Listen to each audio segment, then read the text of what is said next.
How are we all doing, guys? I hope you're well. Today I wanted to give you a direct comparison between DNA 2.0 and the slightly newer DNA Helix.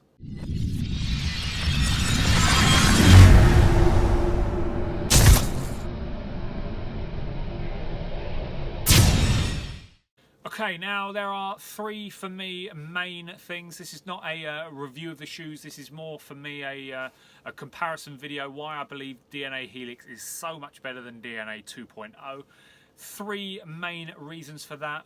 Number one reason, well, not the number one, but the first reason is the fact that they have re-engineered the 3D foam collar on these shoes. The collar on the Helix is quite soft in comparison to the DNA 2.0. The DNA 2.0 is very pronounced. It really does cut into the sides of your feet. I found this around my heel area fairly uncomfortable. I wasn't a huge fan of this collar, but I really do think that FootJoy have addressed that with the collar that has gone into the DNA Helix. It's far softer, it molds to your foot far better, and for me it's a far superior fit. Number two reason is they have re-engineered the tongue. Now the tongue on the original DNA 2.0 is a very thin tongue, as you can see here. The tongue for me offered very little support. If anything, it was very flimsy. It wasn't much of a cushion between your foot and the laces, which for me kind of made it fairly uncomfortable. FootJoy have addressed that with their new tongue for the DNA Helix. As you can see here, the tongue is far bigger. It covers more area around your foot.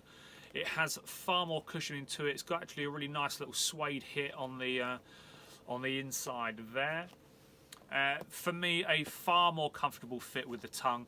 It gives me a lot more of a protection between the laces and the top of my foot, creating again a much more comfortable fit. Third reason why I believe DNA Helix is so much better than DNA 2.0, and that is to do with the stability that the shoe offers.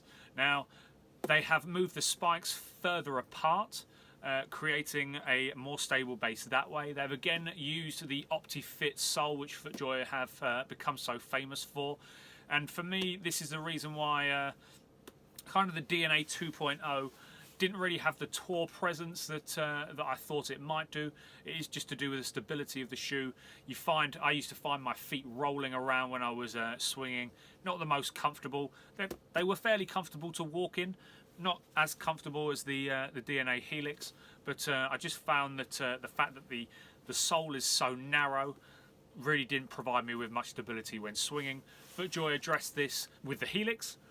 This is why I believe this is a far more superior shoe. What they've done really, FootJoy, is they've looked at all of the issues that they've had with DNA over the years since it's been released and have really addressed them with this shoe. So props to FootJoy. I hope you enjoyed the differences between the two. If you've got DNA 2.0, I would recommend going out and getting yourself the Helix. If you haven't already, hit that like button, hit that subscribe button, and I look forward to seeing you on the next video. Cheers, guys. Have a good weekend. See you all soon.